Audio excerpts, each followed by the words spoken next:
สบายดีผู้โดยสารทุกท่านยินดีต้อนรับเข้าสู่ช่อง G Pilot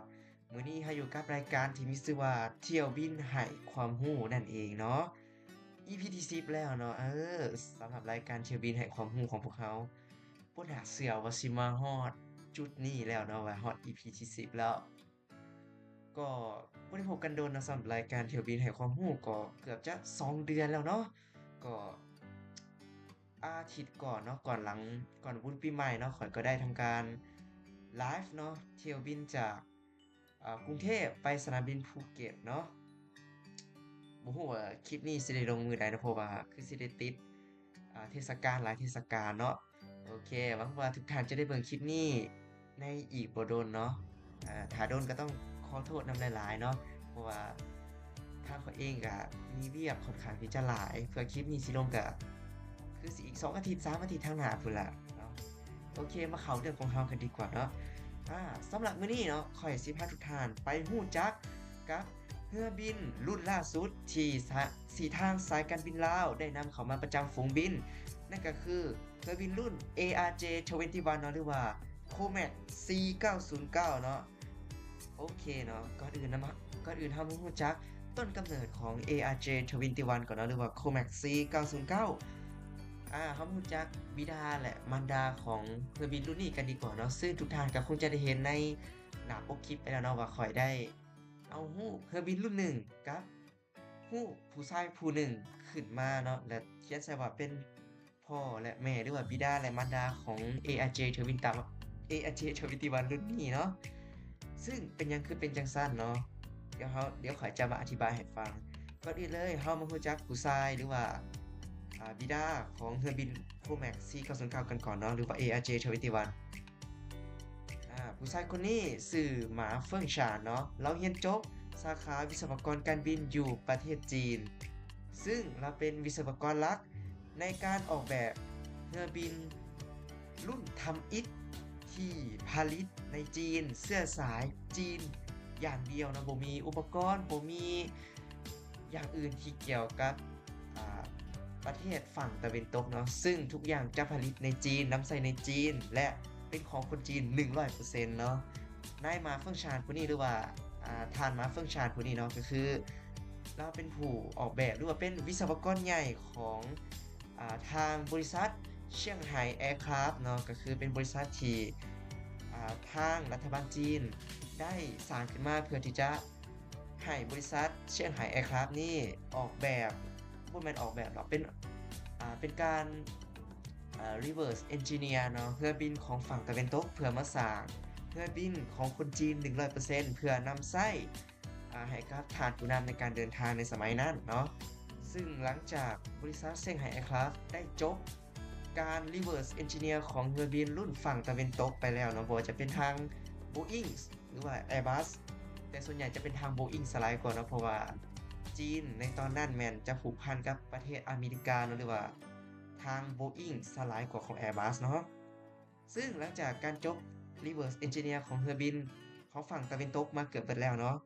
ผลลัพธ์ของมันก็คือ มารดาของ ARJ21 เนาะก็คือเรือบินรุ่นช่างไหไว10เนาะ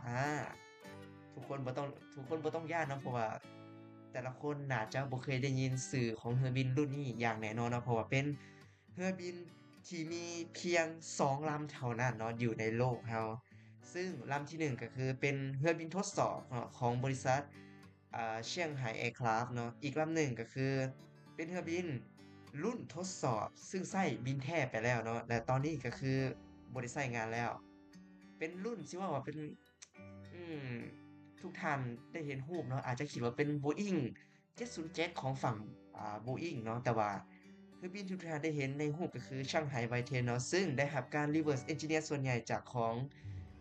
Boeing 707เนาะแม้กระทั่งเครื่องยนต์เนาะยังเป็นของรุ่นเรือบิน Boeing 707เนาะหรือว่า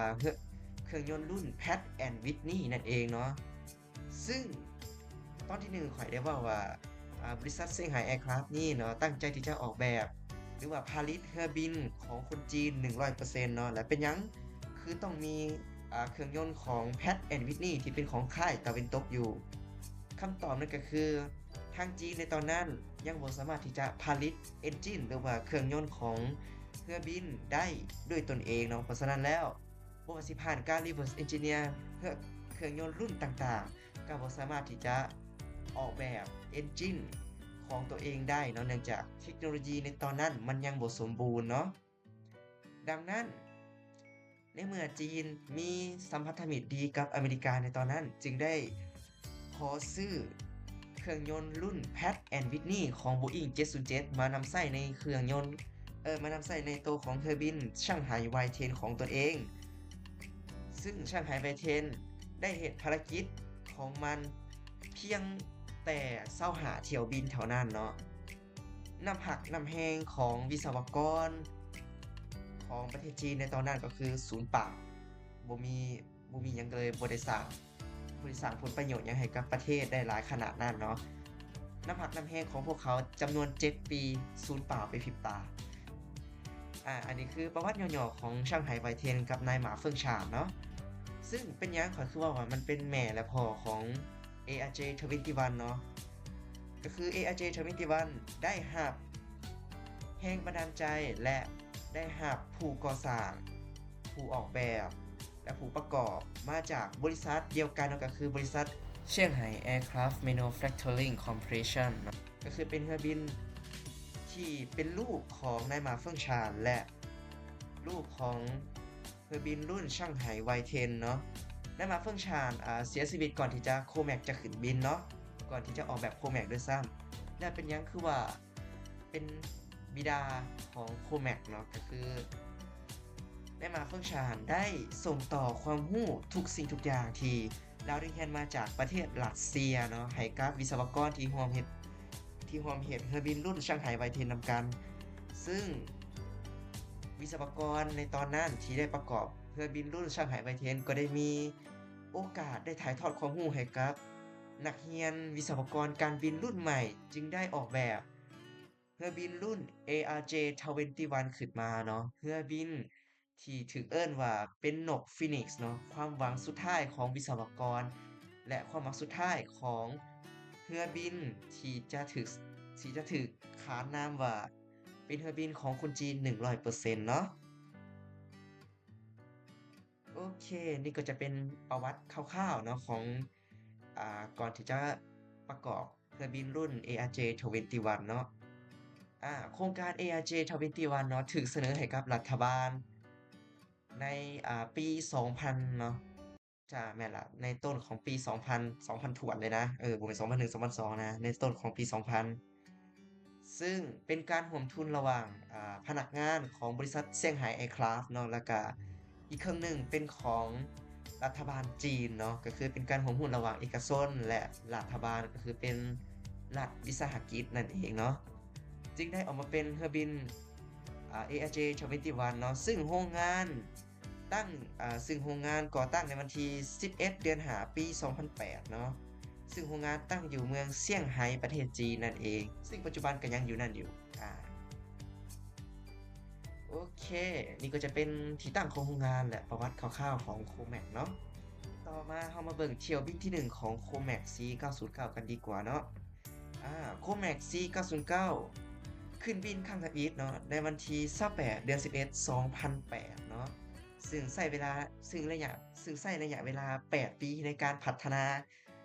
จากโครงการเพียงเป็นแต่สื่อเพียงเป็นแต่โครงหางของเรือบินเท่านั้นแต่ใช้เวลาเพียง8ปีประเทศจีนสามารถผลิตเรือบินโดยสารลำตัวแคบออกมาใช้งานด้วยตนเองซึ่งเป็นเรือบินของจีน 100% ของแท้แล้วเนาะบัดนี้ขึ้นบินในวันที่28เดือน11 2008และให้บริการข้างทำอิฐที่ให้บริการเชิงพาณิชย์เนาะข้างทำอิฐอยู่กับสายการบินเฉิงตูแอร์เวย์ในวันที่และสามารถขึ้นบินในวันที่28เดือน6 2016นั่นเองเนาะซึ่งก็ถือว่าผ่านมา16ปีพอดีเนาะกว่าเครื่องบินลำนี้จะได้รับใช้ประเทศของตนเองโอเคเรามาเบิ่งวิดีโอเปิดโตของ Comac C909 กันดีกว่าเนาะว่ามันจะเป็นจังใด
เคหลังจากที่ได้เบิ่งแล้ว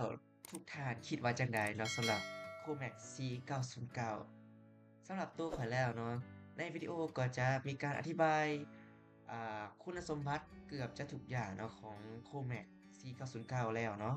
บ่ว่าจะเป็นการบินในสภาพแวดล้อมที่หลากหลายเนาะมีความทนทานต่อสภาพแวดล้อมและยังมีการโซ่สเปกของห้องนักบินและสเปซของห้องผู้โดยสารนำเนาะจะเป็นการจัดตั้งนั่ง3แถวเอ้ยบ่แม่นมีตำแหน่ง2แถวเนาะของตั้งนั่งแต่ว่าแถวหนึ่งจะมี3ต่างอีกแถวหนึ่งจะมีแต่2ต่างเนาะเคียงคู่กันอาและยังมีการเผยเรือบินอ้ายน้องของ Comac C909 เนาะอีก2ลำนั่นก็คือ Comac C919 และ Comac C929 เนาะซึ่งจะเป็นเรือบินรุ่นพัฒนาต่อไปของบริษัท Comac เขาโอเคจังซั่นแล้วสำหรับสเปกของเรือบินเนาะข้อยจะขออ้างอิงจากเพจของทางสายการบินลาวเนาะได้ทำการโพสต์ออกมาบอกเนาะว่าสเปซเอ้ยบ่แม่นอ่าประสิทธิภาพของ Comac C909 มันจะเป็นจั่งใดเนาะเดี๋ยวข้อยจะมาให้ทุกท่านได้เบิ่ง โดยสำหรับ Comac C909 หน่วย ARJ21 เนาะจะมีสเปคเครื่องโดยที่เราจะคำนวณขอจะนำเสนอเพียงแต่ข้อมูลของทางสายการบินลาวได้ปล่อยออกมาแล้วเนาะนั่นก็คือมีพิสัยการบินและระยะทางขึ้นลงเท่านั้นเนาะซึ่งจำนวนบรรจุน้ำมันนี่ต้องไปหาข้อมูลอีกรอบหนึ่งซึ่งข้อยจะบ่หาแล้วข้อยจะบ่หาแล้วซึ่งมันบ่ค่อยสำคัญเท่าใดเนาะคันตัวปริมาณน้ำมันที่สามารถบรรจุได้ โอเคเรามาเริ่มจาก Space ของComac C909 กันดีกว่าเนาะ ARJ21 Comac C909 เนาะมีนักบินมีนักบินทำการบินอยู่ทั้งหมด2คนเนาะพนักงานต้อนรับ2คนและสามารถรับห้องผู้โดยสารได้90คนเนาะ90บนนั่งนะมีระยะทางการบินเนาะอยู่ที่ 2,225 กิโลเมตรหา 3,700 กิโลเมตรและต้องใช้ระยะทางขึ้นบินอยู่ที่ 2,000 เมตรเนาะระยะทางลงจอดอยู่ที่ 1,400 เมตรซึ่ง Comac C909 ถูกออกแบบมาสำหรับให้ขึ้นลงกับสนามบินในภูมิภาค Comac C909 ออกแบบมาสำหรับสนามบินขนาดน้อยเนาะก็เป็นเครื่องบินลำหนึ่งที่มี performance ที่ค่อนข้างจะสูงเนาะสำหรับ Comac C909 ก็มีประมาณนี้เนาะสำหรับประวัติของ Comac C909 และSpace ของเฮอร์บินเนาะนี่เดี๋ยวจะพาไปเบิ่งห้องนักบินของ Comac C909 ที่ทางสายการบินลาวได้หับมาเนาะว่ามันจะเป็นจังไดอ่าที่ทุกท่านได้เห็นก็คือเป็นห้องนักบินของ Comac C909 เนาะจะสังเกตได้ว่ามันมีลักษณะคล้ายๆเรือบินของทางค่ายตะเวนตกเนาะอย่างเช่นบริษัท Bombardier บริษัทCRJ เนาะหรือว่าบริษัท McDonnell เนาะต่อไปจะเป็นห้องน้ำเนาะของ Comac Comac มีห้องน้ำนะเออซึ่งเบิ่งจาก Space ในรูปแล้วเนาะก็ค่อนข้างที่จะกว้างในระดับหนึ่งในระดับที่ว่ามันก็พอใช้มีแบบมีทุกอย่างครบอืมใครที่มีโอกาสได้บิน Comac เนาะก็คอมเมนต์มาบอกกันแหน่ว่าประสบการณ์การบิน Comac มันเป็นจั่งใดเนาะส่วนตัวข้อยในตอนนี้ยังบ่มีโอกาสได้ไปบิน Comac เนาะอาโอเคสำหรับข้อมูลของ Comac C909 ในมื้อนี้ก็คงจะเบิดเพียงเท่านี้เนาะก็เป็นเรือบินลำหนึ่งที่ค่อนข้างจะน่าสนใจและกำลังเป็นที่ยอดฮิตเนาะของบุคคลที่มักเรือบินในประเทศเราเนาะหรือว่าบุคคลต่างประเทศเนาะช่วงหนึ่งComac จะบ่สามารถบินไปน่านฟ้าของประเทศอื่นได้เนาะแต่ว่าปัจจุบันนี้ก็สามารถบินไปได้หลายบอนแล้วเนาะสำหรับน่านฟ้าของประเทศวังหนึ่งนี่ก็ได้ขออนุญาตการเข้าน่านฟ้าของประเทศไทยเนาะซึ่งตอนนี้ก็ผ่านแล้วเป็นที่เรียบร้อยและปัจจุบันนี้สายการบินของทางประเทศเวียดนามเนาะหรือว่าสายการบิน Vietjet เนาะก็ได้นำใช้ Comac C909 เป็นประเทศที่3เนาะต่อจากประเทศลาวเราเลยเนาะของประเทศเวียดนามสายการบิน EasyJet เนาะโอเคสำหรับเที่ยวคลิปเที่ยวบินให้ความรู้เนาะหลังจากการกลับมา2เดือนของเที่ยวบินให้ความรู้ EP ที่10 เรื่องของ Comac C909 เนาะความหวังสุดท้ายของวิศวกรอ่าก็ได้จบเพียงเท่านี้เนาะสำหรับมีข้อมูลส่วนใดที่ว่าอาจจะตกหล่นก็ต้องขอโทษนำหลายๆเนาะสำหรับใครที่มีข้อมูลเสริมก็สามารถคอมเมนต์ลงมาลงนำกันเนาะลงมาลงเอาคลิปลงมาลงนำกันเนาะคอมเมนต์ลงมาอืมโอเคสำหรับ คลิปนี้ก็ต้องขอจบไปเพียงเท่านี้เนาะต้องขอขอบใจผู้โดยสารทุกท่านหลายๆเนาะที่เข้ามาเบิ่งคลิปเที่ยวบินพาเที่ยว EP 10นี้หวังว่าทุกท่านจะได้เบิ่งเร็วๆนี้เนาะถ้าได้ลงช้าก็ต้องขอโทษนำหลายๆเนาะบ่แน่เนาะไอ้คลิปนี้น่ะอาจจะเลื่อนไปฮอดเดือน6เดือน7ก็ได้นั่นแหละ